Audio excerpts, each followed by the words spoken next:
काही ते जरांगे उपोषणाला बसले होते त्यांच्या खिलाफ जे बाया नाचवण्याचं काम हे मराठा समाजाचे लोक करते, त्यांना आरक्षणची काय गरज असं जे म्हणत होते ते आपल्यासोबत बाबासाहेब बटुळे हे माजलगाव येथील जे वैष्णवी मंगल कार्यालयामध्ये या ठिकाणी उपस्थित आहेत। आपण ते असे वक्तव्य करून आपण जे गाजला होता त्यांना आपल्याला खूप लाईक देखील भेटले होते, यावर आपलं काय मत आहे? विषय असा आहे की गाजलो होतो म्हणजे गाजायकरता बोललो नव्हतो। हां, एक समाजाला आमच्या काहीतरी ओबीसी समाजाला कुठंतरी दिशा मिळाव, काहीतरी कळाव, ते तीन बऱ्या सांगायचे की बा आम्हाला ओबीसीतून आरक्षण पाहिजे, ओबीसीतून आरक्षण पाहिजे। आता तुम्ही मला सांगा ना, ओबीसीतून आरक्षण पाहिजे म्हणजे सगळं त्याच्याकडे आणि ते पुन्हा आम्हाला मागत आहेत। आता आम्हाला मागितलं सांगा, हे लोक रोजानी जातात, खातेत पितेत, आपले कोणी काही करतं आहे।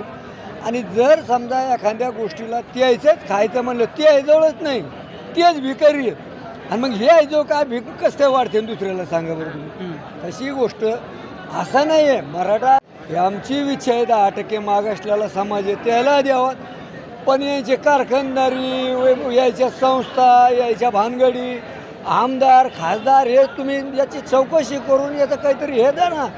ते तीन बरेच म्हणते मागासले तर आमचे मागासले कशाने तुम्ही त्याचं काहीतरी हे काढा ना। मागासल्याला तुम्ही सिद्ध करा, सिद्ध करून मागासले सिद्ध करून तुम्ही दाखवा जनतेला काहीतरी, आणि त्याच्यावर तुम्ही हे करा ना। उगाच आपलं मागासले म्हणल्यात काही मजा नसते, त्याचं काही हे नाही।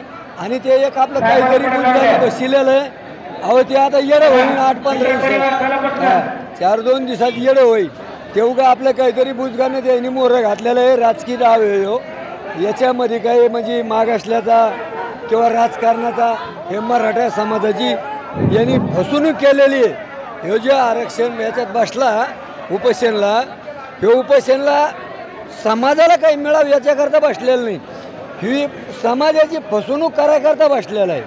हां, प्रत्येक समाजाला शेत देतो। मला सांगा, आमच्या बी लोकांनी ओबीसीनी मोर्चे काढलेत किंवा आंदोलनं केलेत, कोणत्या माणसाने तुम्ही सांगा ओबीसीचा एखादा आमदार आला नाही, खासदार आला नाही किंवा एखादा कार्यकर्ता आला नाही मग कोणाला दिली का, कोणाला मी पहिलो ऐकडा असा शब्द ह्यो स्वतःच्या समाजाची जर इज्जत राखीत नाही तर ह्यो बाकीच्याची काय इज्जत राखीन?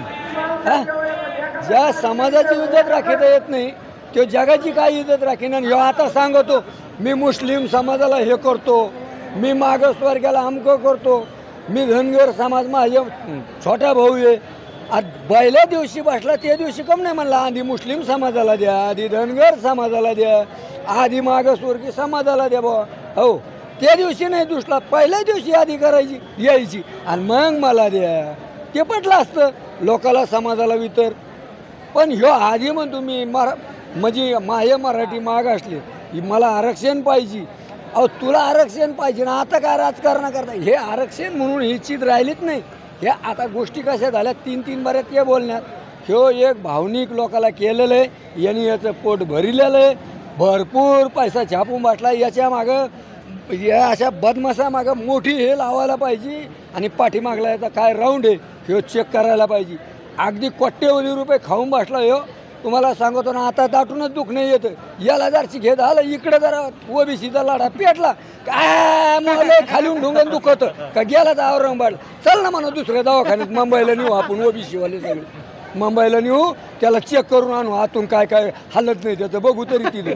हां, या ठिकाणी बाबासाहेबांनी मनोज जरांगे दादा विरुद्ध नाव न घेता त्यांनी जोरदार टीका केलेली आहे। आपल्यासोबत आणखीन या ठिकाणी महिला आहेत, त्यांच्याशी काही बातचीत करूया। आपल्यासोबत ओबीसी समाजाच्या ज्या कार्यकर्ते आहेत त्या बीडमधून मीनाक्षी देवखते देखील या ठिकाणी माजलगाव शहरामध्ये वैष्णवी मंगल कार्यालय या ठिकाणी दाखल झालेले आहेत आणि आपण त्यांच्याशी बातचीत करणार आहोत। ताई, आपण या ठिकाणी ओबीसी नेते हकेसाहेब यांच्याकडं जे कार्यक्रम, जे मेळावा होता, जी रॅली होती, त्यांच्यात तुम्ही सगळ्या ठिकाणी सहभागी झाला होतात। आज दिवसभर तुम्ही या ठिकाणी उपाशी पोटी का होईना या ठिकाणी दिवसभर या ठिकाणी आलेले आहेत। आपल्यासोबत मीनाक्षी ताई आहेत। आपणाला या माजलगावकरांना किंवा या बीड शहरातील जे ओबीसी सर्व जे आहेत नेतेगण असन, अनेक कुणी असन, या ठिकाणी भरपूर समाजातील लोक या ठिकाणी आलेले आहेत, त्यांना काय संदेश द्या? मी एवढाच संदेश देईन की जसं आपण कुणाचं नाव घेऊन कुणाला मोठं करणं मला तरी योग्य नाही वाटत आहे, पण आपल्या ताटातलं जे हिसकटवून घेण्याचा जो कोणी प्रयत्न करत आहे त्यासाठी जो धनगराच्या एका वाघाने जो मोठा तीव्र लढा उभा केलेला आहे ना, त्या धनगराच्या वाघाच्या आणि माळी समाजाच्या वाघाच्या दोन्ही वाघांच्या पाठीमागं मी एक बहीण म्हणून खूप ठामपणे उभी राहीन. पण मी उभी राहीन, पण माझ्यासोबत जितकं मला महिला संघटन उभं करता येईल तेवढं महिला संघटन मी उभा करण्याचा प्रयत्न करेन.